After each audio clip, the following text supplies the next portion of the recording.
going to be doing is doing presumptive tests for the presence of blood. And we're going to use 3 different chemical testing reagents: tetramethylbenzidine, leucocrystal violet, and phenolphthalein. Each of these tests is done in exactly the same way, so you don't have to learn a new procedure for each one.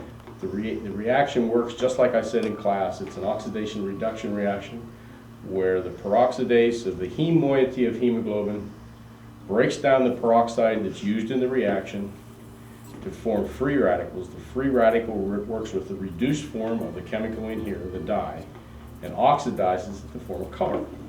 And you're looking for that color. Now what you don't want to have happen is have the color form without the presence of blood. So we run at least a 2, sometimes a 3-step reaction. So we never add all the reagents together. We always add the reagent to see if it turns color. Then we add the peroxide last to make it change color if blood is present. So I'm going to show you how to do this.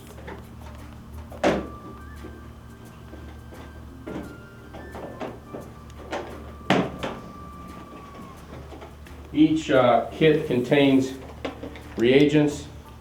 There's some water to dissolve the stain. There's the reagent, and then there's the hydrogen peroxide. Now you can use swabs. I'm going to use or you can use gauze. I'm going to use a swab. And on the wall behind you over there, I've labeled a number of stains. And there's some food stains, like this is Ken's vinaigrette. This is Pete's hot sauce. This is ketchup. This is blood. This is chili sauce, and this is Catalina salad dressing. They're all listed over there. They're all sitting on the other side on the table over there. So what I'm going to do is I'm going to just take a little bit of the blood and show you how the test works. Okay? All the rest of them should give you a negative test. Now there is a reagent called the hemostick test, which has all the reagents on the presence of a little pad. So you moisten the pad and then you just touch it to the wall and you'll get a positive test. It's not the best way to do it, but a lot of units use it. It's a single-step test, and you run the risk of getting a false positive.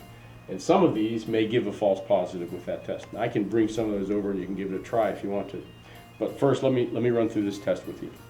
So the first thing we do is we take a little bit of the water and we put it on the swab. Now you don't want it to be very moist. You want it to be just barely moist. You don't want to soak it. So just put a little bit of water on that. Always put the cap on next so that you don't mix up your caps. Now what we're going to do, and just shake off any excess. Now we're going to see if this is blood. I know it's blood because I put it on there. We'll just take a little bit. You don't need a lot. In fact, the less you have, the better. It's a very sensitive test. It works very well. Hopefully the reagent isn't bad. Remember I was talking about quality control and these things go bad? Well, they do go bad on you sometimes. Put a little bit of the reagent on there, cap it up. Now, the moment of truth. A little peroxide, and you see the positive test. Okay? So that's a positive test with this reagent. The positive test with phenolphthalein is pink. And you want to use about that same amount of reagent, same amount of blood. You want it very dilute because you want to be able to see the color clearly and not have it masked by any blood present. Sometimes you'll see people dip this in a pool of blood or something like that, or just really swab it really heavy and then do the test. Now, this can be submitted to the laboratory, and the laboratory can do some tests on this. But if you're going to be really collecting blood for testing, what you want to do is you take a swab like this, and you moisten it, and then you just on the tip of this, collect a very concentrated area of as much blood as you can get on the tip so that it's as dark as you can get it. Then you let it dry, and that's what goes to the laboratory. So what you submit to the laboratory has a different look to it than what you test presumptively in the field. But you have to do both because you're a field investigator. You think it's blood just from your experience. You've seen these things before. But if you test it with the presumptive test, you're going to use the whole thing. The best thing for you to do is just collect it, package it the way we're going to show you how to do it, and submit it to the laboratory without testing it in the field. If you test it in the field, you run the risk of compromising the ability to do DNA testing. DNA testing is very sensitive, but you run the risk of making the sample so that they can't do much with it. We have a phenolphthalein test, which is your acid-base indicator from general chemistry. You're looking for a pink color. We have tetramethylbenzidine, which turns a color that turns blood that looks a color like this. And we have leucocrystal violet, which turns blood a color like this. So I'm going to show you how to do the phenolphthalein test. The alternate light source is going to help you differentiate something from blood. The thing to keep in mind is blood absorbs at 415 nanometers. If blood absorbs, that means it's going to appear darker than it normally would. So I'm going to turn this on to 415 nanometers, and I'm going to shine it on the blood that I know is blood. Okay? You see it much better, can't you?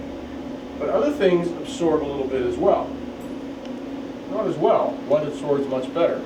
Blood will also absorb at 450 or 455, and so will some of these other things.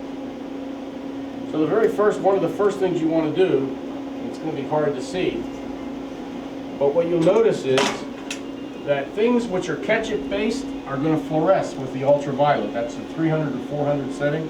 See how it's fluorescing? Blood doesn't fluoresce. This one is chili sauce. It fluoresces. This one is Catalina salad dressing. It generally fluoresces a little bit, like a pinkish color. You can see it right down here. It's kind of hard to see without the lights off.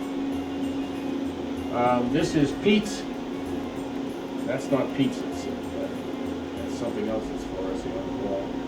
Pete's also fluoresces. That's Pete's hot sauce, Texas hot sauce. And this is Ken's. What is Ken's? Raspberry pecan vinaigrette. Okay, it's not fluorescing, but it also doesn't. It'll fluoresce a little bit, but it also looks pink in this one. But the best diagnostic test is the 415 nanometers. Now you can use the 415 nanometers to help you look at blood footprints on the floor.